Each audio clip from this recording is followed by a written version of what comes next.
제 단 하나의 목적은 사람들에게 그들의 이름으로 그리고 그들의 이름에 반해 어떤 일이 벌어졌는지 알리는 것입니다. 에드워드 스노든. I'm so tired of running when it's clear I can't escape these thoughts of you that keep dogging me just like a shadow. You know I'd surrender if you could guarantee I would be your lifelong captive. Take away my liberty.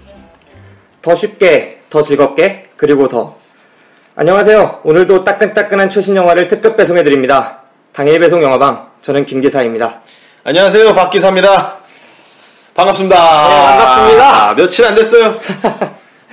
네, 저희 이번에 본 영화는 예고드린 대로 논스톱이었습니다. 네, 논스톱. 네, 근데 논스톱 말씀드리기에 앞서서 저희 댓글이 좀 달렸어요. 네, 댓글. 네, 반갑게도 댓글이 달렸는데 먼저 댓글부터 소개해드리겠습니다. 예, 저희의 왕 애청자시죠. 잭슨님께서. 네, 잭슨님께서 먼저 댓글을 달아주셨어요. 이분들 중 박기사님은 기업 후계자인 걸로 알고 있습니다. 라는 네. 댓글을 달아주셨는데. 기업 후계자였나요?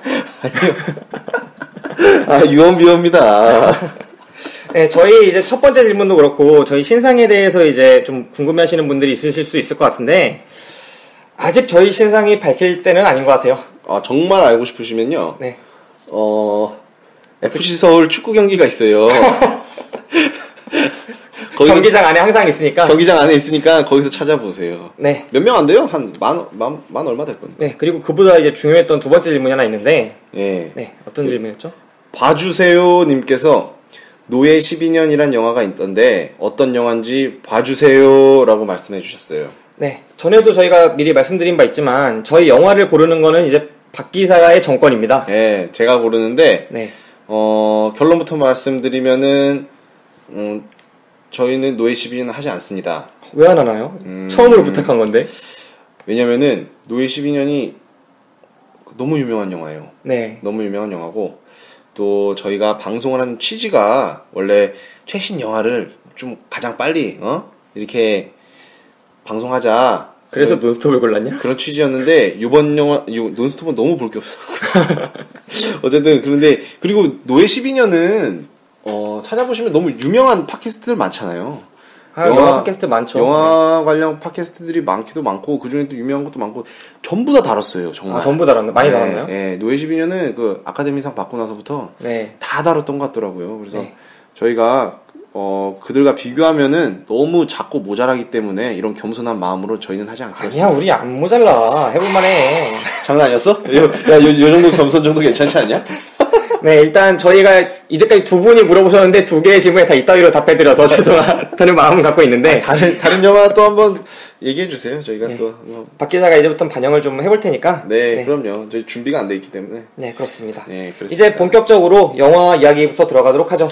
저희가 너무 요즘에 바쁘게 막 서로 지내면서 이 녹음까지 하려다 보니까 지금도 벌써 새벽이에요.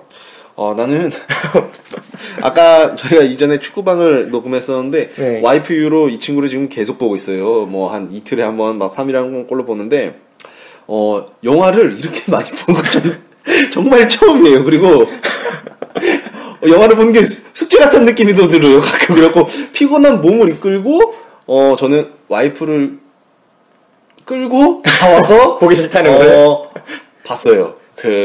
거의 심야 비슷하게 엊그저께 보고 지금 방송하려고 본 건데. 네, 영화도 힘들게 보고 녹음도 계속하고 이러고 있기 때문에 지금. 네.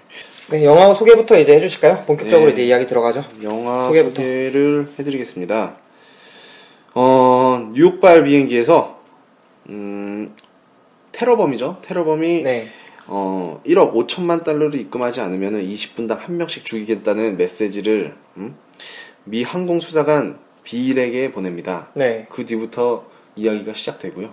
보통 그런 이야기는 누구나 알다시피 이제 범인을 색출해내는 네. 그런 영화가 되겠습니다. 간단합니다. 끝인가요? 예. 네. 그리고 이 영화를 지금 저희가 한 달이 지난 영화를 소개시켜드리는 이유가 차트가 역주행했어요. 5위였다가 네. 지금 올라갔습니다, 다시. 4위로 올라가 있습니다. 왜 그러지? 볼 영화가 없나, 지금? 지금 볼 영화가 딱히 없죠. 노아 있잖아요, 노아. 우리 노아는 평도 지금 잘해줬는데. 원톱입니다. 원톱. 지금 원톱 영화가 노아고 네. 나머지 영화들이 그런 게 네. 있습니다. 일단 이제 할 얘기도 많기 때문에 본격적으로 이제 들어가겠습니다. 야, 할 얘기가 많다고? 네, 저는 할 얘기 많습니다, 오늘. 저는 사실 고백합니다. 졸았습니다. 저는 퇴근을 하고 저녁을 집에서 먹고 이제 와이프랑 나와서 보는데 졸았습니다. 그래서 중간중간 네, 감안하고 네. 들어주시기 바랍니다. 밖에서 하는 졸았답니다. 그러니까 감안해 주세요. 네, 영화 장르 일단 간단하게 보면은 네. 기존에 이런 영화 많잖아요. 하이제킹, 그러니까 공중에서 항공기 납치하거나 뭐 항공기에서 벌어지는 액션씬이나 이런 걸 다루는 영화예요. 하이제킹 혹시 모르시는 분들이 있으면은 축구 좋아하시는 분은 알 거예요. 하이제킹. 계약을 다 따놨는데 옆집 네. 구단에서 가로채는 걸 하이제킹이라고 합니다. 예. 네, 공중 납치입니다. 공중 납치. 그렇죠. 쉽게 말해서. 납치죠, 납치. 네. 장르는 항공 액션 스릴러라고 해야 될 것 같아요. 예. 기존의 항공 액션 영화가 어떤 게 있냐 한번 살펴보면은 해리슨 포드 아시죠? 너무도 유명한 에어포스 1이라는 영화가 있습니다. 그렇지. 그리고 니콜라스 케이지가 주연했던 코네어. 코네어. 사이먼 웨스트였나 아마 감독이 그럴 거고. 커트 러셀이랑 스티븐 시걸 형님 나오시는 파이널 디시전. 네. 그리고 레이 리오타가 나오는 터뷸런스 같은 영화들이 유명합니다. 그런데 이 영화를 막상 보시면, 지금 논스톱을 보시면, 네. 이 영화들하고는 사실 핀트가 약간 달라요. 그러니까 기존에 이런 영화들이 액션이 중심이에요. 그러니까 항공기에서 벌어지는 처음부터 다짜고짜 액션. 초반에 나 범인이요 하고, 초반에 이제 그 범인이 아닌 쪽하고 대립을 하는 건데, 이 영화 같은 경우에는 전반부에 범인이 누군지 확연히 드러나진 않죠. 그러니까 영화가 약간 스릴러적인 요소가 강하게 들어가 있다고 볼 수가 있어요. 분명히 후반에는 액션이 있지만, 전반에는 스릴러적 요소가 더 강합니다.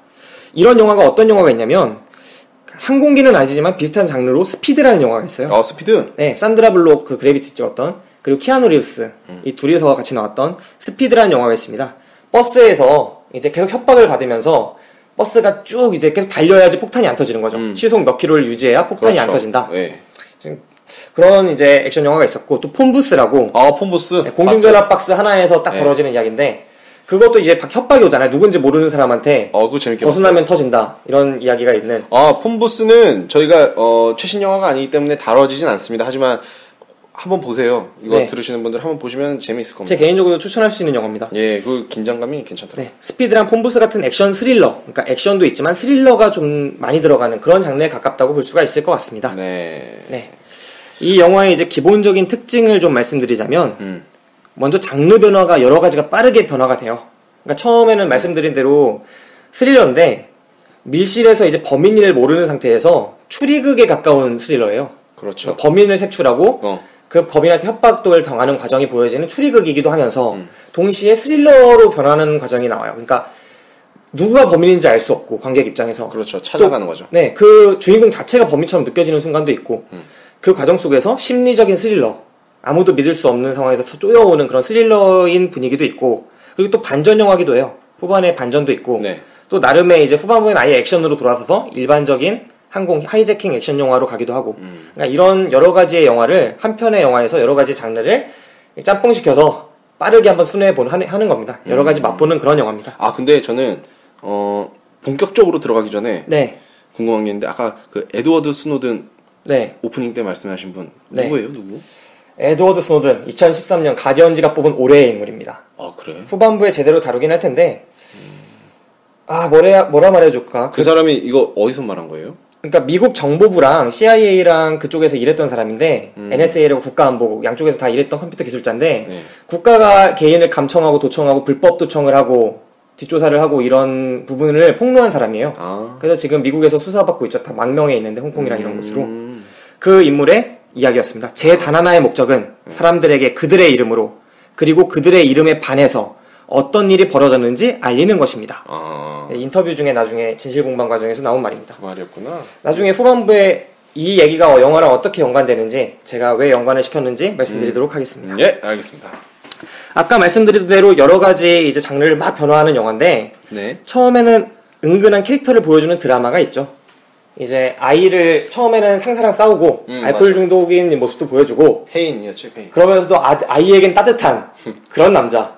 테이크에서 보여줬던 그런 캐릭터를 상당 부분 가져가요. 전형적이죠. 네, 리암 니슨이 니슨이 형 지친 가장이지만 사회에 눌려있고 스트레스도 많이 받은 상태이지만 따뜻함은 또 간직한 그런 순수 보수 마초. 네, 리암 니슨. 지친 가장. 리암 형은 항상 그런 걸 찍는 것 같아요. 네, 리암 형이 액션 스타로 발돋움한 건 사실 이런 캐릭터의 요소가 강했죠. 그 주름들과 얼굴에 나이가 한 60 넘었을 텐데. 그 정도 됐을 것 같아요. 그죠. 네, 아무튼 그렇고요. 처음엔 약간 드라마적인 요소가 있다가 네. 이제 결국 비행기가 출발하고 나서는 협박을 받기 시작하면서 비행기 20분마다 사람을 죽일 거고 돈을 입금하지 않으면 결국엔 비행기 폭발까지 이제 몰고 가는 그 과정 속에서 범인을 찾아야 하는 밀실 추리극입니다. 그리고 그 과정 속에서 다시 다음으로 전개되는 장르가 아까 말씀드린 바와 같이 스릴러예요. 심리 스릴러. 누가 범인인지 알 수 없는 상황 속에서 주인공은 사건을 해결하기 위해서 누구 한 명을 믿어야 해요. 왜냐면 자기 혼자 해결할 수가 없으니까. 그렇지. 믿어야 하는데 모두가 다 용의선상에 있는 과정에서 누굴 믿어야 하는지 또 누굴 믿을 수 없는지 그리고 관객 입장에선 과연 누가 범인인지 이 주인공을 믿을 수가 있는지 우리가 그렇지. 이 모든 상황 속에서 심리 스릴러적 요소가 있습니다. 심리 스릴러적 요소는 정말 훌륭한 편이라고 저는 개인적으로 생각해요. 일단 제한된 공간에서의 세 가지의 삼중고라고 해야 될까요? 그 세 가지의 그 위협적인 요소가 있어요. 첫 번째는 일단 이 사람이 위에 보고를 하잖아요. 그러니까 네. 지상 컨트롤 타워에. 네. 근데 컨트롤 타워에서 이 사람을 테러범으로 인식하고 협상을 안 합니다. 그렇죠. 말 들어주지도 않고. 네. 일단 자기 소속된 그곳에서 위에서 안 믿어주는 그 상황.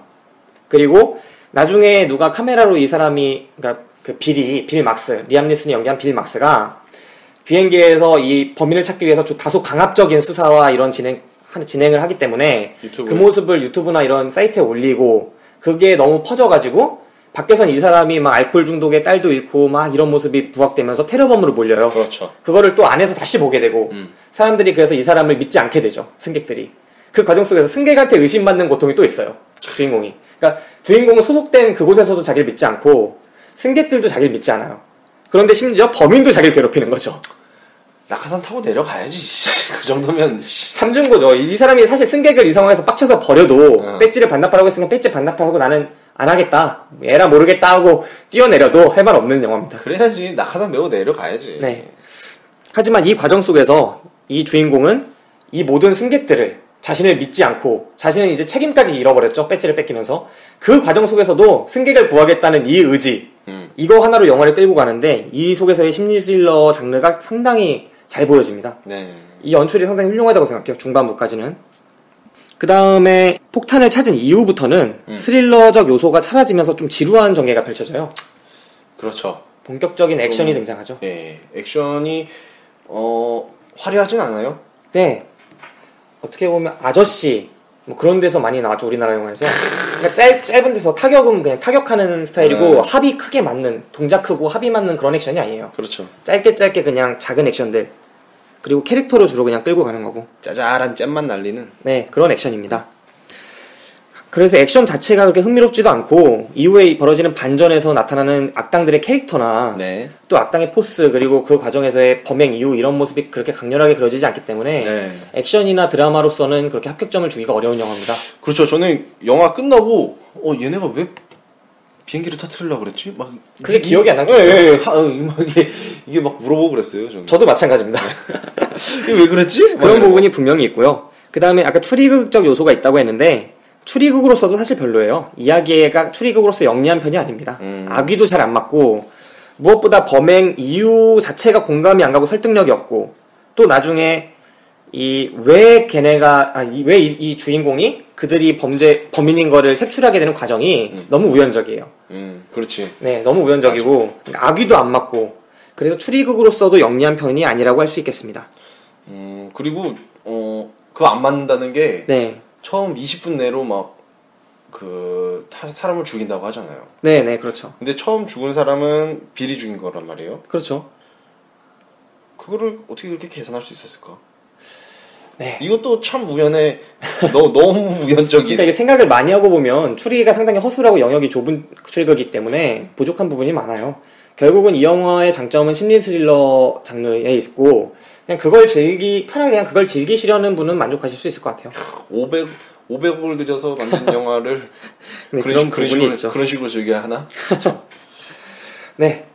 그래서 이제 본격적으로 이제 캐릭터를 한번 얘기해 볼까 하는데 네. 기본적으로 리암 니슨은 아까 말씀드린 대로 테이큰의 캐릭터를 많이 갖고 왔습니다. 네. 똑같아요? 네. 기본적으로 애국, 정의, 가족, 약자를 지키고 그러니까 미지의 적으로부터 뭔가 보호하고 그리고 영웅입니다. 네. 근데 영화의 가장 큰 문제는 그때는 악당이 미지의 누군가가 강했잖아요. 적어도 쪽수가 많았잖아요. 그렇죠. 그런데 이번에는 그 반대의 무언가가 약해요. 많이 약하죠. 네, 카리스마도 없고 생김새도 그렇고 캐릭터도 없고 범행 동기도 약하고 지적으로 강한 것도 아니에요. 네. 그래서 이 모든 게 밝혀진 이후에 액션으로 끌어갈 때 정말 싸움이 안 된다는 인상이 있습니다.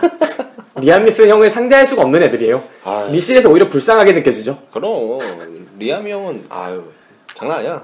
네. 이 영화 보시면서 어떤 부분이 좀 좋게 느끼셨나요? 좋게 느낀 거요? 네. 저는 좀 그 핸드폰 문자 받는 네. 자막 있잖아요. 한국어로 된 거? 그거 잘했더라고. 아, 그거 마음에 드셨어요? 난 재밌더라. 아, 그렇게도 볼 수 있겠네요. 저는 좀 어색했어요, 근데. 그래? 저는 원본 필름으로 보여주지. 필름은 아니라 디지털이지만, 원본 그 영상으로 보여주지, 왜 굳이 원본의 훼손이 된다는 느낌이 약간 있었거든요. 근데 이건 취향의 호불호가 있을 것 같아요. 네, 그냥 독특하고 재밌었어요. 참신했어요. 새로운 시도였던 것 같으니까, 그것도. 자막 넣으면서. 무엇보다, 자막 읽기 힘들어 하시는 분들이 많거든요. 근데 그렇죠. 이런 항공 액션이 유행했던 때가 80년대 후반부터 90년대라 이 장르를 좋아하는 영화 팬들이 나이가 좀 드셨어요. 그래서 아무래도 그분들 읽기 편하시게 그런 부분도 어쩔 수 없는 선택도 있었던 것 같아요. 개인적으로 생각할 때. 네, 아무튼 그렇고 제가 좋게 본 장면은요. 저는 이 영화가 어떻게 보면 안 좋은 장면이기도 한데 그냥 편한 오락물로서 보니까 주인공이랑 친한 사람은 아무도 안 죽더라고요. 아무도 안 죽어요. 그렇죠. 마지막에 뭐 러브라인도 네, 심지어 러브라인도 나올 다 짝짓기 되고 제대로 된 애정이 가는 인물들은 아무도 안 죽는 이게 여러분 고난이 있어야 사랑이 끊기는 겁니다. 예?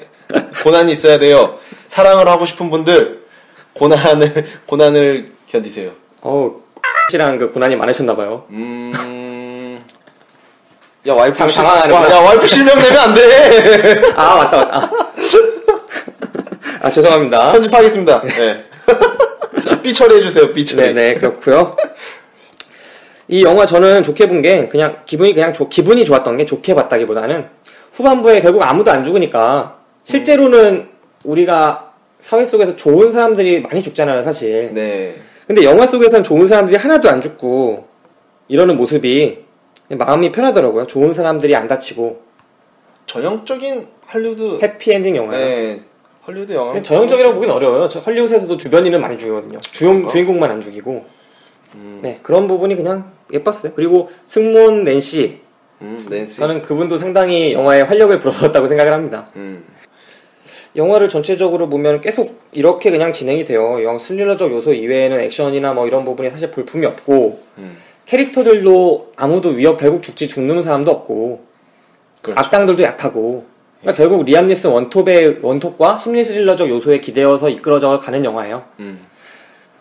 하지만 그 군데군데에 그래도 볼만한 구석들이 숨어있는 부분이 사실 있습니다.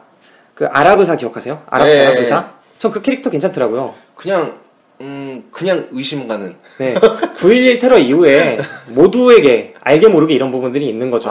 그러면 안 돼요. 인종차별 안 돼요. 근데 이 사람이 사실 의사고 괜찮은 사람이잖아요. 네. 사실. 그런 모습이 상당히 재미있었어요, 저는. 그냥 그 존재 자체만으로도 모든 관객들이 이 사람 좀 있을 수 있겠다. 그래. 범인일 수 있겠다라는 시각을 계속 갖게 되는데 그게 자체가 그 아랍 사람들에 대한 편견을 의식화시켜준 장면이 아닌가. 인종차별이지. 어떻게 네. 보면. 그런 걸 우리 자체도 갖고 있는 그런 부분들을 의식화시켜주는 장면이라고 생각을 해서 보는 내내 재밌더라고요. 혹시 아시는 분들은 아실 텐데. 네. 요번에 일본에서 그 우라와 레이즈라는 팀이 네.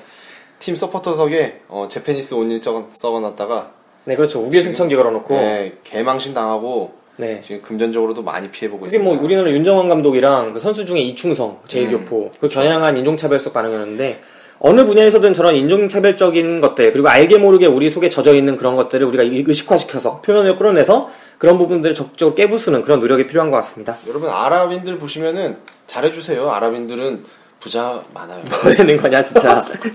네 아무튼 아랍 화이팅! 아랍! 또 중간에 또 재밌는 장면이 저는 하나 더 있었던 게 무료 티켓들이 입히는 거. 그러니까 이 리암 니슨이 중간부터 이제 약간 승객들의 그 반응 상당한 저항에 시달려요. 그러니까 이 사람은 승객들을 지키려고 하는데 승객들이 오히려 이 보안 요원을 믿지 못하는 상황이 오는 거죠. 네. 그러니까 이 보안 요원에 대해서 막 항의하고 이 사람을 적극적으로 이제 제압하려고도 했었고 실패했지만 막 그런 장면들이 많이 나오고 막 이렇게 사람들이 항의하면서 더 이상 범인 색출이 힘들어지니까 이 사람이 그걸 진정시키는 방안으로 빌 막스가 항공사에서 여러분한테 무료 1년치 무료 티켓을 준다. 그러니까 앉아라. 협조해라. 그러니까 정말 안 씁니다. 전 그 장면이 재밌으면서 정말 불쾌했어요. 제가 왜 불쾌해하는지 이제 말씀을 드리겠는데 네. 사실 우리들 이 빌 막스라는 사람이 수사하는 과정이 상당히 강압적이에요. 정말 이 범인이 확실하지도 않은데 자기도 이제 그런 이유가 충분히 영화 속에 설득력이 있긴 하지만 네. 아무튼 우리는 승객이잖아요. 우리의 입장은 영화 보는 관객이기도 하면서 동시에 우리가 비행기를 탔다면 승객의 입장에 있는 겁니다. 아, 그럼요. 그런데 빌 막스라는 보안 요원 하나의 사정을 우리가 알 수가 없죠. 네. 근데 그 사람이 정말 불합리하거든요. 어떻게 보면 불합리하게 자기 혼자 별 이유도 말해주지 않고 다짜고짜 때리고 제압하고 막 강압하고 이 여행을 전체적으로 망치고 하는 거예요. 정보도 공개하지 않고. 그렇지. 이런 과정 속에서 사람들이 불만을 갖는 게 당연한데 그 불만을 갖는 게 정말 엉망으로 나와요. 그 모두 개개인들이 막 불만을 갖고 정말 저 사람들 정말 저렇게 해도 될까? 너무 시민의식도 없고 너무 엉망이다. 이렇게 느껴질 만큼. 근데 그거를 단 한마디 무료 티켓으로 그 사람들 진정시키는 모습이 정말 저는 연출적으로 아니면 그 배우의 의도가 너무 저열하게 느껴졌어요. 제가 그 장면이 없었다면 이 영화를 그냥 이 정도 오늘 설명한 이 앞에 부분 설명한 걸로 끝낼 수 있었을 것 같은데 사실 지금까지 얘기 드린 거는 오늘 이야기할 부분 중에 사실 일부분에 불과하거든요. 그게 이 장면 때문에 저한테 생각을 하게 된 거예요. 근데 사실 실제로 그랬었을까? 그러니까 알 수 없죠. 실제로 과연 군중이 그랬는지도 알 수 없을 뿐더러 그 군중들의 행동 자체가 잘못됐는지조차도 잘했는지 잘못됐는지에 대한 의식할 만한 여지조차 영화가 주지 않고 있고 그런 모습으로 구현했다는 자체가 너무 저열한 거죠. 모든 사람들이 다 그렇게 구현했다는 거죠. 그렇죠. 근데 제가 승객이었어도 화는 났을 거예요. 화가 났을 건데. 네, 그렇죠. 만약에 무료 티켓을 주겠다. 그러니까 바로 앉는. 나는 앉을까 안 앉을까. 저는 그 모두가 그러 앉는 거는 너무했다고 생각해요. 한두 명은 대중들을 너무 저열하게 본 거죠. 진짜 바보 취급해서 심한 말로 병신 취급한 거예요. 영화가. 근데 이때까지는 그냥 그렇게 보다 이 장면 이후에 저는 생각을 하게 되더라고요. 뇌를 켰어 얘가. 영화가 나를 건든 거야. 아 그래? 또 나한테 분럭한 거야 영화가. 분럭. 또 건드렸어? 날 건드렸어. 그래서 나는 생각을 하게 됐어. 뇌를 켰어. 그러니까 어떤 게 보였냐면 제가 스노드를 이야기한 게 바로 여기서 출발하는 거예요. 이 영화 속에서 그렇게 막 다수의 군중들을 이렇게 하면서 자기 혼자 해결을 하겠다고 막 이렇게 하면서 네. 결국 사실은 무고한 사람도 죽이잖아요 앞에. 그렇죠. 그러면서 CCTV도 몰래 막 보면서 사람들 체크하고 막 사람들한테 말 안 하고 행동 다 체크하고 그리고 그 사람들 전화를 걸어서 본부에 이 사람들 직업이 뭐냐 계좌가 뭐냐 막 다 추적하게 하고 잘 생각해보면 이런 거는 개인의 사생활이에요. 사생활의 영역이고 법적으로 이런 거를 추적하려면 적당한 법적 절차를 거쳐야 돼요. 그렇죠. 영화를 보면은 이게 리암 니슨이 승객들을 지키려고 하는데 사실 그 처음엔 보안요원으로서 지키려고 하는데 그 보안요원의 자격이 박탈당하지 않습니까? 그럼 이미 이 사람은 보안요원이 아니죠. 그렇죠. 그리고 이 사람이 지키려고 하는 승객들은 위협을 받고 있는 대상이 명확한 상태가 아니에요. 미지의 위협이거든요. 누군지를 색출해야 하는 상황이고 미지의 위협이죠. 그런 상황 속에서 미지의 위협으로부터 국민들을 지키겠다, 승객들을 지키겠다. 이게 뭔가 익숙하지 않습니까? 미지의 위협으로부터 국민들을 지키겠다 하면서 무언가 그걸 위해서 국민들의 정보나 이런 신상이나 혹은 일부 강압적인 수사 방식이나 이런 것들을 하는 세태가 있잖아요. 떠오르긴 하네요. 저는 이 영화 전체가 오락 영화로 적절한 긴장감과 액션을 구경할 수 있었고 제 나름대로는 네. 또 최근에 90년대 이후에 스티븐 시걸 형 죽은 이후에 사라진 이후에 죽지 않으셨죠? 찾아보기 힘들었던 하이제킹 영화의 그런 귀환이었다는 점에서도 의미가 있었다고 생각을 하고 네. 또 수많은 액션 영화가 다 사그러들었잖아요. 옛날에 그렇죠. 그 터미네이터 형, 그 다음에 남보 영화, 영거리 영화랑 성룡 영화 다 늙고 사라져가고 이런 와중 속에서 로보캅도 생각보다 흥행을 못했다는 건 좀 슬프더라고요. 네, 장클로드 반담, 스티븐 시걸 이런 사람들 다 사라졌는데 그 속에서 리암 니슨 아저씨가 나이 들었는데 나타났다는 점도 그랬고 정말 보고 싶었던 점이 많았는데 이 영화를 막상 보고 나서 그냥 믿고 먹는 뭔가 햄버거집에 프랜차이즈 햄버거집은 뭐 롯데리아로 치면 대리버거 이런 느낌이었어요. 그러니까 맛은 있는데 무슨 맛인지도 아는데 정크푸드인 거죠. 이 정크푸드가 왜 정크푸드냐가 바로 아까 말씀드린 그 부분입니다. 테러의 위협으로부터 외부의 위협을 막고 무고한 승객들을 지켜내기 위해서 몸을 내던져서 싸우고 그런 뭔가 정의로운 보수 아저씨의 발버둥. 그 영화 속에서는 그 사람의 행적이 이해받을 수가 있죠. 그리고 관객들한테 지지받을 수가 있죠. 왜냐면 다 아니까. 주인공이고. 리암 니슨 형이고 호감 형이고. 그렇지. 우리가 그 사람이 왜 그러는지 다 아니까. 그럴 수가 있는데. 그런데 이 영화가 사실 상황이 살짝만 달라지더라도 바뀔 수 있거든요. 그 아저씨가 비호감이었거나 사실은 그 아저씨가 생각을 잘못했거나 어쩌면 그 아저씨가 미제 적이 없는 데 있다고 했거나 되게 많은 가능성이 있죠. 수사의 방식이 완전히 틀렸거나 이 경우엔 어느 정도 맞았지만 완전 잘못됐거나 그런 상황 속에서 승객들은 정말 부당한 대우를 받고 심지어 아까 목숨조차 잃었죠. 영화 속에서. 네. 그런 일이 벌어질 수 있다는 겁니다. 승객들의 신상정보, 계좌 등을 되게 거리낌 없이 요구하고 용의자들이라고 자기가 생각하는 자기가 혼자 판단하는 거죠. 그런 걸 적절한 절차 없이 되게 거칠게 대하고 그런 그의 행위가 영화 속에서 되게 영웅적으로 비치고 그거는 필연적으로 테러범이 존재한다는 걸 우리가 알고 있고 영화니까 그렇기 때문이 아닌가 그런 것 때문이지 않겠습니까? 권력 남용을 한 거죠. 그러니까 근데 공권력이 언제나 시민의 안전을 최우선으로 생각할까요, 과연? 그리고 그렇지 못한 사안들을 우린 너무 많이 알고 있어요. 그리고 이럴 때 이런 영화가 나오는데 과연 이런 긍정적으로 보면 애국보수 영화 이런 영화가 지니는 과연 의미가 도대체 무슨 의미가 있는지 과연 우리가 영웅이잖아요. 결국 리암 니슨이 결국은 다 지켜내고 행복하게 했으니까. 네. 근데 영웅이라면 이 시대에 정말 필요한 영웅이라면 오히려 시민의 그런 그 승객들의 자유와 권리를 생각하는 영웅들이 지금 우리 대부분의 이 관객들의 입장인 대부분이 승객들이잖아요. 대부분의 관객들이 곧 대부분의 승객들인데 그 승객들의 입장을 대변하는 영웅들이 오히려 캐릭터적으로 보여졌거나 아니면 그 사람 자체를 다루는 영화들이 더 의미가 있지 않나. 저는 그 의미에서 되게 반동적으로 봤어요. 바로 그 장면 때문에 뇌가 켜졌기 때문에. 아까 오프닝에서 말씀드렸던 에드워드 스노든, 네. 2013년 가디언지가 뽑은 올해의 인물. 미국 정보부, 그러니까 CIA, 그리고 NSA, 미국 국가안보부에서 컴퓨터 기술 요원으로 일했던 사람이에요. 그런데 이 사람이 우연한 계기로 미국이 자국 사람들은 물론, 자국의 민간인은 물론, 다른 나라의 지도자들, 그리고 심지어는 우방국의 지도자들과 그냥 민간인까지 무차별적으로 도청이나 첩보 활동을 해왔다는 사실을 폭로를 하게 됩니다. 네. 그러면서 미국 CIA에서 국가적 배신자다, 내부 고발자고 국가적인 배신자다라고 하면서 그런 이제 온갖 위협을 받게 되고 이 사람이 망명을 합니다. 수배를 받고 결국 러시아나 홍콩을 이전 쪽에서 받아들여져서 지금 홍콩에 있거나 아마 그런 걸로 알고 있는데 이 사람이 그런 말을 했어요. 만약 내가 당신의 이메일, 당신 부인의 전화기를 보고 싶다면 나는 이 시스템, 그러니까 프리즘이라고 불리는 이 시스템을 이용하기만 하면 된다. 나는 당신의 이메일, 비밀번호, 통화기록, 신용카드까지 알 수 있다. 나는 이런 일이 일어나는 사회에서 살고 싶지 않다. 이렇게 쉽게 알 수 있어? 네, 그렇죠. 그러니까 이 사람이 그런 증거들을 계속 밝히기 시작한 거예요. 바로 이 사람이 말한 프리즘이라는 게 뭐냐 하면 영화 속에서도 잠깐의 대사로 나와요. 그 테러범들이 하는 말에서도 나오는데 9.11 테러. 9.11 테러를 계기로 미국 정보부의 힘이 커지게 되거든요. 그러니까 이런 일을 자국의 침입을 되게 트라우마로 받아들인 미국인들이 미국 정보부가 그 기회를 이용해서 이제 대외적인 혹은 대내적인 테러의 위협을 막고자 정보부의 힘을 키우고 도청하거나 이렇게 수사를 할 수 있는 이런 부분을 권한을 갖게 된 거죠. 그래서 개인의 사생활을 지키려는 그런 법들을 무시하면서까지 불법적인 개인의 그러니까 민간인 첩보 활동을 해왔던 것을 사찰을 해왔던 것을 알게 된 거죠. 그리고 스노든이 그걸 알린 겁니다. 공익제보자라고 할 수 있죠. 내부 고발자는 무슨 공익제보자죠. 그런데 이제 스노든이 이렇게 막 여론을 이끌고 가니까 여론이 스노든의 이런 폭로에 되게 호응하니까 미국 사람들이 이제 CIA 그 정보국장인 제임스 클래퍼라는 사람은 이 프리즘이라는 프로젝트는 국가의 안전과 안보를 보호하기 위한 핵심 수단이다. 그리고 스노든은 간첩이다.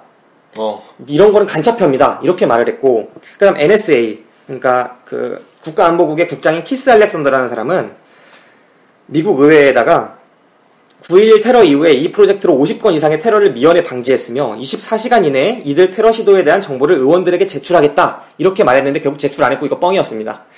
그러니까 프리즘이라는 게 구라라고? 네, 그러니까 프리즘이라는 게 그래? 사실 이렇게 자기네가 막 사찰하고 하는데 실제로 테러를 별로 막는 기능을 그러니까 실제로 했는지는 우리는 알 수 없죠. 근데 이 사람들은 입증을 못했어요. 필요한 상황이었는데 입증이 못했어요. 그래서 결국은 스노든이 거의 승리하는 분위기로 갔는데 에드워드 스노든이 그쪽 나라도 시끄럽구나. 네, 결국 이제 이 자료 스노든이 넘긴 자료를 결국 심층 분석하니까 미국이 전 세계적으로 자국은 물론 무차별적인 전화 독청, 이메일 해킹을 한 행위가 적발됐고 네. 또 이런 상황 속에서 이제 미국 자체 내가 아니라 이제 우방국 프랑스나 독일에까지 도청을 많이 했던 거예요. 심지어는 NSA가 수천만 건의 프랑스 국민들의 개인 전화를 도청했었다는 사실이 밝혀졌고 네. 그 다음에 독일의 앙겔라 메르켈 지금도 있죠 여자 총리 네. 앙겔라 메르켈 총리의 개인 휴대폰을 감청한 게 걸려가지고 버락 오바마 대통령한테 그 메르켈 총리가 전화를 해서 불쾌감을 표현했다는 얘기까지 있습니다. 메르켈 총리는 맥주를 잘 드시게 생겼죠. 소세지를 좋아할 것 같고. 저는 그분 되게 좋아합니다. 우리 다 좋아하잖아. 난 좋아해. 우리 독일 축구도 좋아하니까. 맥주랑 소세지를 잘 드실 것 같아요. 네. 아무튼 이런 일까지 있을 만큼 정말 미국이 국제적으로 망신을 당하는 일이었어요. 그리고 반면에 스노든이라는 정말 어떻게 보면 공익을 위한 의로운 영웅이죠. 네. 그런 개인이 나타났던 일이 있었어요. 근데 이 얘기가 사실 남의 얘기가 아니거든요. 그리고 저조차도 이 얘기를 지금 꺼내는 게 먼저 오프닝으로 이벤트를 먼저 스노든의 얘기를 꺼내고 이 얘기부터 시작하는 게 사실은 우리 얘기를 먼저 하면 되게 불만을 가지실 분들이 많을 것 같아서 이렇게 말씀드린 거예요. 많죠. 저희가 원래 정치적인 얘기나 종교적인 얘기 부분을 최대한 피하고 싶은 게 사실이거든요. 그럼요. 초창기 방송이기도 하고. 저 개인적으로 고민을 되게 많이 했어요. 어떻게 생각하세요? 이런 부분에 대해서. 정치, 종교 얘기는 가족들과도 하면 안 되죠. 저도 개인적으로 대해서 되게 조심을 많이 했는데 네. 그래도 이게 정말 저희의 개인적인 이야기를 하는 거고 우리가 든 생각을 자유롭게 영화에 대해서 자유롭게 하자는 거 아니었습니까? 그래서 정치 얘기를 억지로 얽맨 거면 이 얘기를 하는 게 아니겠지만 정말 영화를 보면서 자연스럽게 이런 생각이 들었다면 이런 얘기를 안 하는 게 오히려 더 솔직하지 못한 방송일 수 있겠다라는 그쵸. 생각이 들어서 저처럼 아무 생각 없이 영화를 볼 수도 있는데 이런 생각까지 갖고 영화를 봤는데 느낀 거였으면 말씀해 주셔요. 저는 이 얘기를 사실 정말 이런 생각 안 하고 볼 영화였는데 진짜 굿럭 해가지고 아까 그 장면에서 네. 프리티켓 하면서 그렇게 해가지고 화가 나서 이렇게 생각을 하면서 딱딱 떠오르다 그렇게 보이더라고요. 정말 그게 그러니까 우리 역사 속에서도 정의와 안보라는 이름으로 국민의 기본적인 권리를 침해하는 그런 행위가 공공연히 자행되어 왔던 게 사실이죠. 사실입니다. 아주 옛날부터 군부 독재 시절은 물론이고 동의합니다. 가까이 이제 이명박 정권 때 네. 장진수 씨죠. 전 국무총리실의 공직윤리지원관실 주무관으로 일하셨던 그분이 이명박 정권 때 민간인 불법 사찰과 증거인멸에 대한 그런 부분을 폭로했던 일이 있었어요. 네. 그러니까 KB 한마음 대표로 있던 김종익 씨가 정권 비판 동영상을 이제 인터넷에 올린 후에 불법적인 방식으로 이제 뒷조사를 당하게 되죠. 민간인 사찰을 당하게 되죠. 네. 그거를 장진수 주무관이 폭로를 한 거예요. 이 폭로 팟캐스트에 그 김종배 씨가 진행하는 이털남 거기에 이제 폭로를 했다고 하던데 그 사건으로 되게 이슈가 됐었어요. 정부가. 근데 결국 결과만 보면 김종익 씨는 KB 한마음 대표에서 잘렸고 대표직에서 네. 잘렸고 밀려났고 장진수 전 주무관도 이유가 뭐였지? 그 지시에 따라야 할 의무가 없는데 증거 인멸에 가담한 사실이 인정된다. 그러니까 그 일을 하긴 했었으니까 그러면서 결국은 해고가 됐어요. 이렇게 되면서 그 일에 대한 뭔가 정치적인 확실한 이슈화도 되지 않고 네. 오히려 공익을 제보했던 스노든처럼 공익 제보한 사람들이 잘리고 더 피해를 받는 이런 상황. 그리고 바로 얼마 전에 며칠 전에 또 밝혀졌잖아요. 네. 청와대 네 개의 그 청와대 내부의 부서에서 네. 최동호 검찰총장, 전 검찰총장이죠. 그러니까 불법적인 방식으로 뒷조사를 했던 것들이 지금 이제 폭로가 되고 있는데, 아니 이게 남의 얘기인가? 스노든의 이야기가 남의 이야기인가? 최동호 전 검찰총장이 뭐 하다가 그렇게 됐습니까? 사실 보면은 국정원 선거 개입 사건 얘기를 하다 그렇게 된 거지 않습니까? 그렇죠. 그 까다가 그랬죠. 네, 너무 이제 갈 필요는 없으니까 이런 사안들이 영화 속에서 빌 막스라는 그 개인이 미지의 적들로부터 그 승객들을 보호한다는 명목으로 하는 그런 강압적인 수사 방식과 그 개인의 신상이나 개인의 그런 세세한 권리까지도 정말 마구잡이로 그 사람들을 심지어 폭력도 행사하고 죽이기도 하고 무조건 자기가 용의선상에 걸렸다면 강압적인 방식으로 수사하는 그런 속에서 보는 관객들이 자연스럽게 그럴 수 있겠다라는 생각이 들게끔 한다는 점에서 되게 불편한 영화일 수 있다는 거죠. 그 속에서 승객들이 그려지는 모습 정말 그 무지몽매한 자기를 구해주려 하는데 그것도 이해 못하는 정말 형편없는 대중들로 그려지고 그거를 하려는 그 사람은 정말 정의로운 영웅이 되고 그 속에서 죽은 사람에 대한 어떠한 보상도 없지 않습니까? 그렇죠. 이 과정이 저는 매우 불쾌했어요. 주위 사람만 살았죠. 친한 사람. 네. 과연 누가 영웅입니까? 이 영화 속의 빌 막스는 영웅이죠. 이런 사람은 정말 멋있는 사람이죠. 어떻게 보면. 저는 멋있는 사람이라고 생각해요. 리암 니슨이 형. 근데 니슨 형은 멋있는 사람인데 같은 방식으로 안 멋있는 애들이 너무 많아. 똑같은 얘기하면서 똑같은 적하면서 너무 많아. 안 멋있는 짓 하는 게.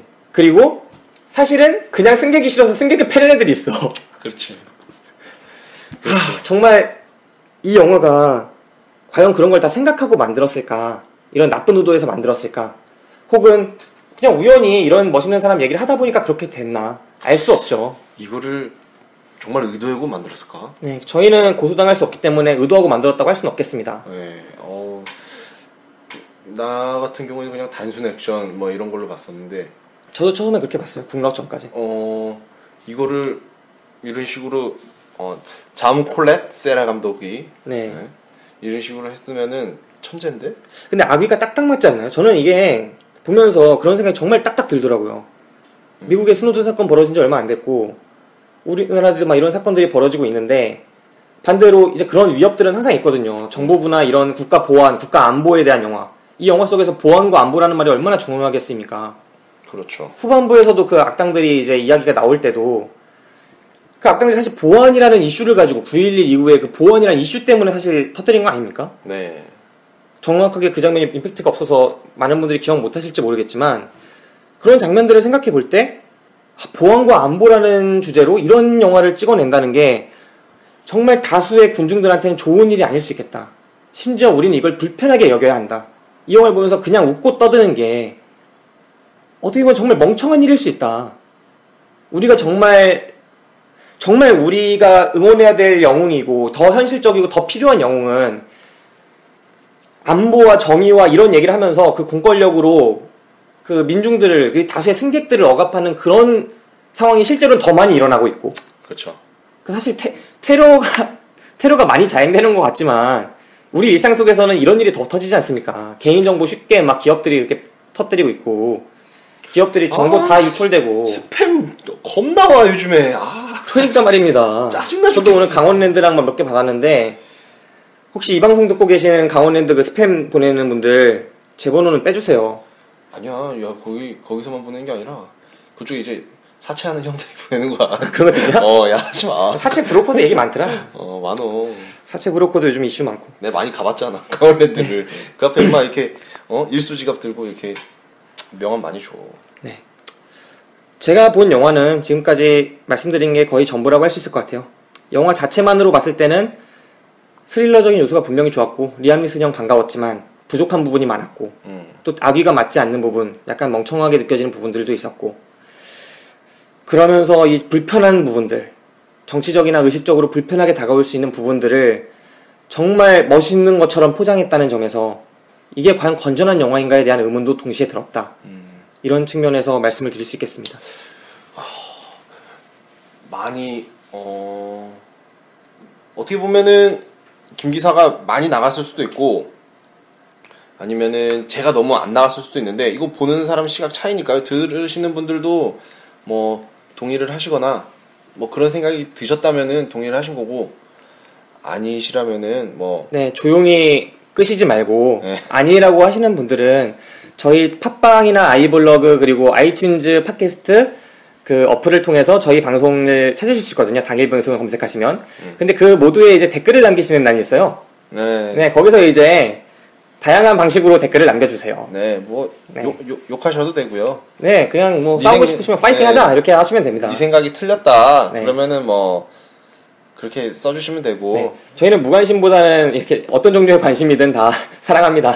박 기사 너는 뭘 안 느꼈냐 뭐 이런 거 하고. 진짜 밖에서 뭐 안 느꼈어요? 이 영화에 대해서 해보고 싶은 말 없었어요? 그냥 사실 영화를 보면은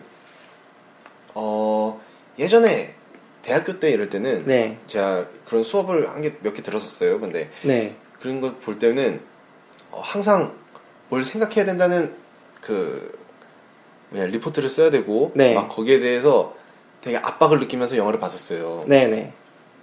그래서 막 짜내려고 그러고 막 그랬거든요. 근데 사실 그 이후에 제가 영화를 보는 거는 그냥 즐거우려고. 즐거우려고? 네, 왜냐면은 그 영화를 두고 막 이틀, 3일 이렇게 고민해갖고 레포트 쓰듯이 저는 짜냈던 게 영화를 못 즐겼던 것 같아요. 아, 그렇죠. 네, 즐기면서, 그러니까 영화를 즐기면, 정말 이거 공부하려고 이렇게 막 점수 따려고 영화를 본 것 같은 그런 느낌이 많이 받아서 그 이후로는 그냥 영화를 즐기면서 보려고 최대한 단순하게 보는 거죠. 또 사학이랑 경제학 쪽 아니었냐? 근데 무슨 영화를? 아니, 영화 레포트 많이 썼나봐요. 그게, 교양 그런 게 많았어요. 교양 이런 것도 있어갖고, 뭐, 감각의 제국 막 이런 거 보여주고, 네가 느낀 점을 써봐. 막 그래갖고 막. 그거 남자한테 너무 잔인한 영화잖아요. 그 다음에 막, 한 3장 이렇게 써야 되고 막 그랬으니까. 사실 저는, 아니 근데 사실 그렇게 영화를 보시는 분들이 많으실 거예요. 그게 거의 다죠. 모두 영화를 힘들려고 보진 않잖아요. 즐거우려고 그렇죠. 보고, 즐기려고 보고. 네. 문화고 예술을 향유하는 방식이 다 그러려고 하는 거 아니겠습니까? 맞습니다. 저 역시도 그래요. 그러니까 제가 가장 좋게 봤던 영화들, 그 영화에서 느꼈던 그런 감정을 느끼고 싶고, 그렇기 때문에 영화를 보는 건데, 네. 그런 걸 다시 느끼고 싶기 때문에. 사실 우리가 축구를 보는 이유도 그런 거 아니겠어요. 이겼을 그렇죠. 때의 짜릿함, 골이 들어갔을 때의 환호, 네. 당일배송 축구방 검색해 주시기 바랍니다. 네. 네, 그런 거니까. 여러분들도 혹시 너무 무겁게만 우리가 영화를 보지 않나 이런 생각을 하신다면 그런 것들도 자유롭게 얘기해 주셔도 좋고요. 그럼요. 네, 지금 가볍게 영화를 봐야 하는 사람이 말을 안 하기 때문에 네. 어쩔 수 없이 그 사람이 작기 때문에 제가 무겁게 영화를 계속 얘기를 하는 건데 자작게다 하는 중에서도 이 영화에 대해 좋았던 부분이 없나요? 나빴던 부분이라거나. 좋았던 부분은 뭐 아까 말씀드렸듯이 좀 초반에 네. 문자 메시지 뭐 그런 거고 네. 나빴던 거는 사실 범인 나타나고 나서 네. 그 다음부터 액션이 그냥 너무 평범하다는 느낌을 받았어요. 뭐 범행 동기조차도 저는 기억을 못했으니까. 그리고 나오면서 와이프한테 물어봤다니까요. 왜 그랬냐고? 야, 왜 그랬냐? 그러니까 나도 영화 봤는데 막 그 얘기를 하더라고요. 네. 그래갖고 그걸 좀 더 명확하게 해줬으면은 좋지 않았을까 하는 생각을 가졌습니다. 진짜 영화적 재미를 위해서라도 이 영화가 500억을 쓴 돈을 썼으면 적어도 캐릭터를 리암 니슨 맞상대할 캐릭터를 한 명은 무명이라도 좀 제대로 된 캐릭터를 넣어줬으면 그게 불만이었던 거예요. 저같이 이렇게 그냥 즐기려고 영화를 보는 사람은 액션 영화 아닙니까? 액션 영화. 네. 그러면은 이게 상대가 좀 맞아야지. 그렇죠. 그리고 이유를 설명을 해줘야지. 네. 뭐 가슴 아픈 사연이라던가. 이유는 근데 설명을 해줬어요. 마지막에 총 겨누면서 거기 연설을 해요. 내가 왜 이 일을 했는지, 내가 왜 범행을 일으켰는지. 그래? 주구장창 그렇게 막 길게 말을 하는데 왜 리암 형을 노리고 그랬는지. 뭐 리암 형이 뭐 과거에 그 학교 다니다가 나를 때려갖고 그걸 불신을 품고 뭐 그런 내용이라도 좀 있었으면 발자냐? 응징자 그런 거라도 있었으면 차라리 좀 더 드라마틱하지 않았을까. 그냥 결국 생각해보건데 리암 니슨의 뒷조사를 다 했을 때 리암 니슨이 알코올 중독이고 딸도 일찍 잃고 그걸로 인해 실직도 했고 막 이제 인정을 받지 못하는 위치일 수 있으니까 그래서 철저히 계산을 해서 이 인물을 선택한 것처럼 나오죠. 그 중간에 이제 다른 요원도 결함이 있는 요원을 선택했잖아요. 그렇죠. 네. 그런 부분들에서. 근데 이렇게 두뇌 싸움이 심리 스릴러로 갔을 때는 되게 두뇌 싸움이 있어 보이거든요. 되게 천재일 것 같은데 막상 드러나고 보니까 천재도 아니고 힘이 세지도 않고 그렇게까지 계산 안 했을 것 같아. 그냥 대충 한 것 같아요. 그냥 대화는 그냥 낙하산 하나가 다예요. 그치. 그냥 내리자 너무 뜬금없잖아. 1억 5천만 불. 그렇지. 1억 5천만 불이면 얼마냐? 1,500억? 1,500억? 네. 20분 내로 1,500억을 달라는 거였어? 미국이 부자라는 걸 새삼 깨닫게 되는 거죠. 야. 심지어 입금이 됐어. 아니 아랍형이었으면 내가 또 이해해. 그 형이었으면. 뭐 만수르냐? 어? 만수르냐? 야 아랍형들은 장난 아니라고. 어차피 범인을 갈 거면 그렇게 갈 거면 있는 애들로 갈 거면 정말 예상치 못하게 가거나 정말 끝끝내 캐릭터가 강한 그 중에 제일 강한 게 줄리안 모어였잖아요. 옆자리에. 예. 줄리안 모어로 가거나 젠으로 가거나 진짜 뜬금없이 승무원이거나 넷이 아니면 걔도 괜찮네. 그 애기 아빠가 태운 거야. 아빠가 범행을 일으켜서 애기한테 뭐를 줘가지고 애기가 뭐 들고 있지 않았냐? 가방이나 뭐 이런 가방 메고 있었나? 뭐 인형 같은 거 안고 있거나 뭐 이러면은 가방이나 인형에 폭탄을 넣어가지고 했다거나 아빠가 거기서 시한폭탄을 들고 있다거나. 야, 애를 상대로 그건 너무 잔인하잖아. 아니 그러면은 그래서 낸시 어때요, 낸시? 그러니까 아무도 예상치 못한 걸로 가거나 이렇게 캐릭터가 강한 사람, 그나마 강한 줄리안 무어로 가거나 캐릭터가 강하게 안 갈 거면은 최대한 늦게 늦장 부리면서 스릴러로 계속 끌고 가다가. 와, 근데 젠이라고 하기에는 쟤는 의심을 보면서도 계속 하게 되더라고. 네, 약간씩은 하게 되죠. 그죠? 그러니까 3분 남기고 캐릭터를 그냥 알려주거나 너무 빨리 알려줬어 이렇게 갈 거면 액션을. 아, 그리고 뜬금없는 로맨스. 여러분, 그 사랑을 하려면 항상 이렇게 고난을 겪어야 합니다. 야, 나 피곤해서 편집 못하겠다 그러고. 안 돼. 미리 사과하고. 야, 편집하라고. 와이프 실명 나온다고. 아무튼 그렇습니다. 그러고 그래서 편집해줄게요. 네, 감사합니다. 그렇습니다.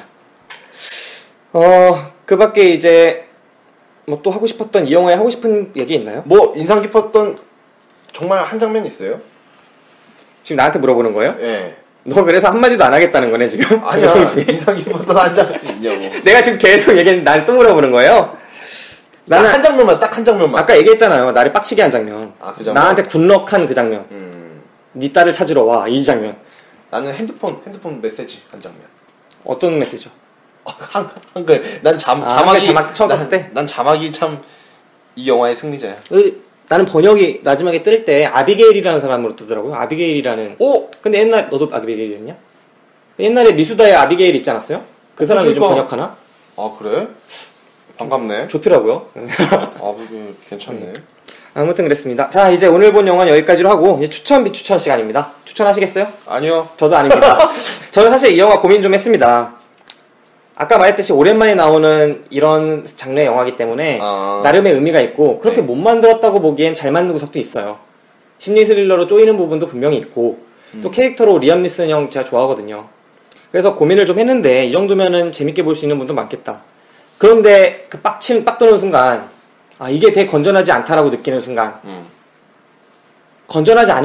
진짜 건전하지 않은 영화라고 느끼는 순간 저는 이 영화를 추천할 수 없겠다. 그리고 이 얘기를 꼭 해야겠다라는 생각이 들었습니다. 잘하셨어요. 네.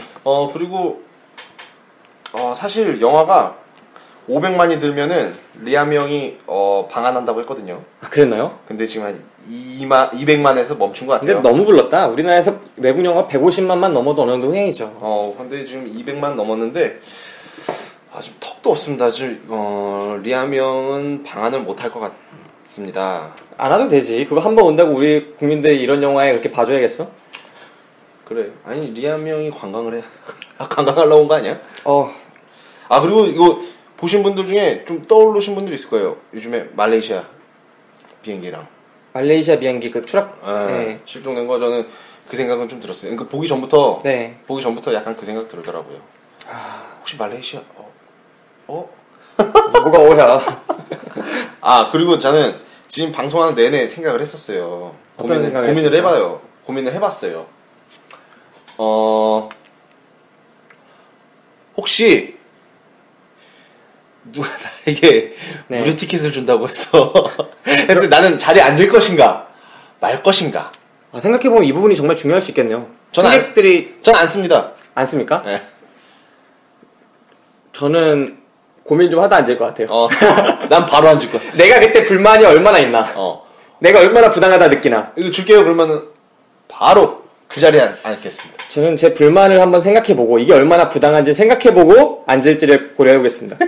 근데 일단 앉는 게 좋다는 건 확실히 생각을 할 것 같아요. 그럼 앉아야지. 하지만 모두가 이런 상황에서 앉는 사회는 정말 영화 속의 그런 무지몽매한 혹은 안 좋은 상황이라고 저는 동시에 생각을 하기 때문에 누구 한 명은 안 앉아줬으면 좋겠다 이런. 그게 네가 될 생각은 없는 거네 지금. 내가 될 생각은 없어. 난 앉아.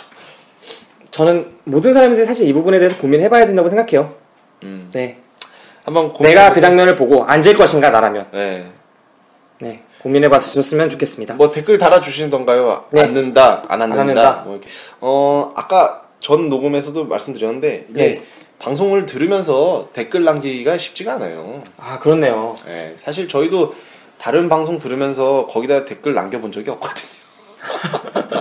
이게 쉬운 게 아니에요. 뭐. 그래, 우리는 안 다니면서 남한테 요구하는 이런 모습. 그냥 들어라도 주세요.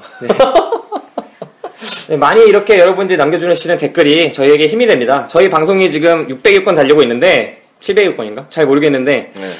저희 이렇게 순위에 연연하는 방송입니다.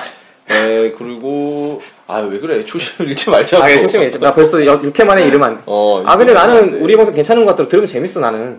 한 번씩 꼭 듣는데 나는. 그래. 우리는 당연히 한 번씩 들어야지. 우리 안 듣지 않을까 다른 사람들은? 들을 거야. 한 번씩 듣겠지. 자기 목소리 나오고 그러는데. 그리고 저희는 사실 초심이 그냥 어차피 저희가 뭐 영화를 보고 또 지금 다른 방송에 축구를 보고 하면은 어차피 저희가 이렇게 카페에 앉아서 떠들어요. 근데 그거를 그냥 저희만 떠들지 말고 이걸 좀 다른 사람들도 듣게끔 해서 떠들어보자. 그래갖고 취지가 그거였기 때문에 순위에 크게 연연하진 않는데 그래도 올라가면 기분은 좋더라고요. 근데 어쨌든 저희는 질보다 양으로 승부하긴다. 네. 매회 누누이 말씀드리지만 저희는 초창기 방송이고 최대한 열심히 영화를 보고 많은 그 컨텐츠를 업로드를 하려고 해요. 그러니까 최대한 많은 소통을 바랍니다. 네, 저희가 양으로 승부하기 때문에. 네, 저희가 양으로 승부하는 건 사실 어쩔 수 없었어요. 당일 배송 축구방에 경기 일정이 빠박하기 때문에 같이 하려다 보니 어쩔 수 없이. 네, 경기가 그게 한 3일마다 한 번씩 있어갖고. 네. 나중에 이제 FC 서울이 조기 이제 컵 대회나 이런 거 조기 탈락하고 일정이 여유로워지면 네. 같이 영화도 좀 일주일에 한 편 혹은 2주에 한 번 이렇게 되지 않을까 싶습니다. 월드컵도 봐야 되니까 안 되고. 네. 계속 일단 6월까지는 계속 3일에 하나씩 영화를 볼 것 같다는 점. 달려봅시다. 네. 내 차례가 그렇습니다. 어디까지 되는지. 자, 이제 그럼 이번 논스톱은 여기서 마치고 네. 다음 영화에 대해서 이야기를 하죠. 다음 영화 저희 지금 한 3시간 전에 보고 왔어요. 네, 사실은 다음 영화를 보고 왔습니다, 이번에는. 네, 사실 이게 크게 계획되진 않았었는데 저희가 이제 시사회를 다녀왔거든요. 네, 보통의 경우는 저희 박 기사가 영화를 정하게 되어 있지만 네. 저희가 시사회가 생기는 경우에는 시사회를 참석하려고 해요, 최대한. 왜냐면은 시사회 자체가 정말 특급 배송 아니겠습니까? 네, 진정한 특급 배송을 해드리기 위해서 시사회가 있는 경우에는 보려고 합니다. 그리고 시사회에 저희가 당첨이 돼서 네. 시사회를 보고 왔어요. 제목은 어떻게 생각하실지 모르겠는데. 여러분 웃지 마세요. 네. 청춘학당 풍기물란 보쌈야사. 네, 그 영화를 보고 왔습니다. 청춘학당. 누구 나옵니까 이게? 배슬기 씨 반가운 얼굴. 배슬기 씨 나오고요. 그 말년병장 나오지 않습니까? 말년병장 초능거탑에 최종훈 병장 나오고. 상병도 나와요. 네, 백봉기상 일병인가? 일병인가요? 일병이에요. 아, 일병이요? 병장하고 일병. 네, 백봉기 일병 나오고요. 그리고 그리고 네.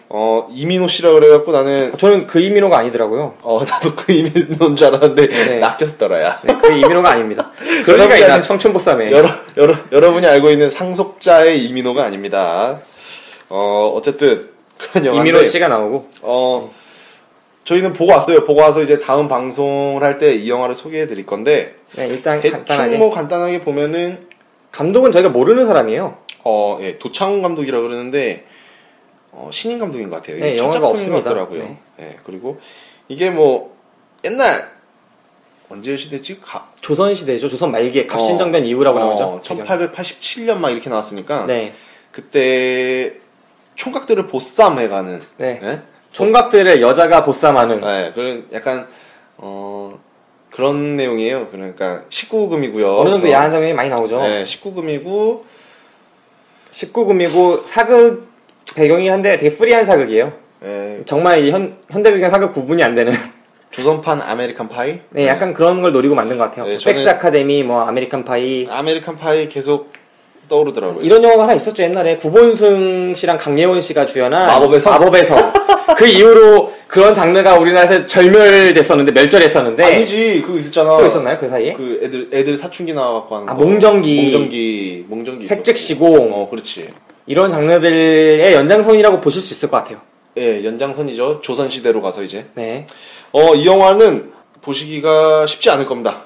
네, 일단 개봉관이 오늘 개봉을 했다고 하는데 시사회와 동시에 개봉을 했어요. 아, 예. 그참 상당히 특이한 점인데 저희가 피카디리 가서 보고 왔거든요. 예, 근데 동시에 개봉을 했는데 그 극장에 하나도 안 걸려 있어.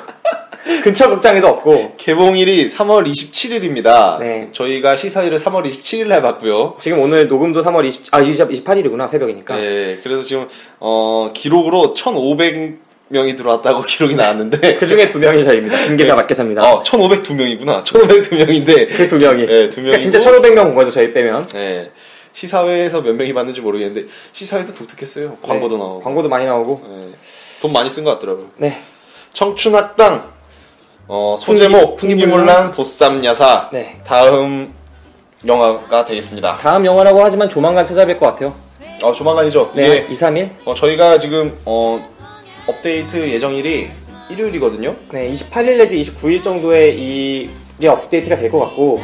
오늘에서 내일. 그쵸. 아니, 근데 오늘은 좀 어려울 것 같고 29일 정도 가능성이 높을 것 같아요. 팟빵으로 들으시는 분들은 하루가 더 늦어질 수도 있고요.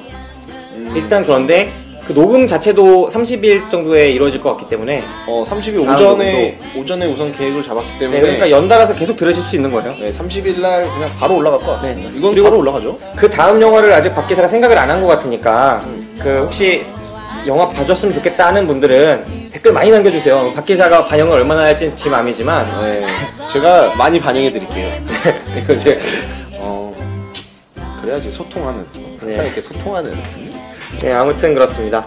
저희 방송 이제 여기서 마치기로 하고요. 네. 기본적으로 이제 저희 방송 다시 한번 말씀드리지만 아이튠즈에서 그 팟캐스트 어플이 따로 있어요. 그 아이튠즈 팟캐스트 어플에서 당일 배송을 검색하신 후에 네. 구독 버튼을 눌러주시면 됩니다. 정말 쉬워요. 출근하시다가 들으시던가요? 네. 그리고 그 다음에 팟빵 그리고 아이블로그를 통해서도 들으실 수 있습니다. 네. 근데 팟빵 업로드가 좀 늦어갖고 그게 좀 저는 불만인데. 네. 그래도 팟빵이 제일 좋아하니까 우리도 팟빵으로 들으니까. 팟빵으로 듣죠. 아무튼 그렇습니다. 예. 오늘 방송 여기서 마치도록 하겠습니다. 오늘의 영화 논스톱은 여기서 마치고요. 다음 네. 영화는 뭐였지? 보고 왔는데 너도 지금 찾냐? 야, 이러면 안 돼. 우리 다음 영화 기대감을 줘야지. 청춘 학당으로 찾아뵙도록 하겠습니다. 네, 청춘학당 풍기물란 보쌈야사로 찾아뵙도록 하겠습니다. 예, 감사합니다. 오늘 감사합니다. 고생 많으셨어요. 고생 많았습니다, 박기사. 예. 지금 시간 1시 5분입니다. 3월 28일 1시 5분. 나 와이프한테 진짜 혼나겠어. 나도 진짜 피해 다녀야겠어. 정말 항상 죄송한 마음 갖고 있다는 점. 아니야, 너 집에 초대해야 돼. 무서워서 못 가겠다. 아무튼 그렇습니다. 오늘 실명은 삐스 처리해드릴 거고. 네. 죄송합니다. 일요일날 또 방송으로 찾아뵙도록 하겠습니다. 네, 많은 사랑 부탁드립니다. 안녕히 계세요. 안녕히 계세요. 안녕히 계세요.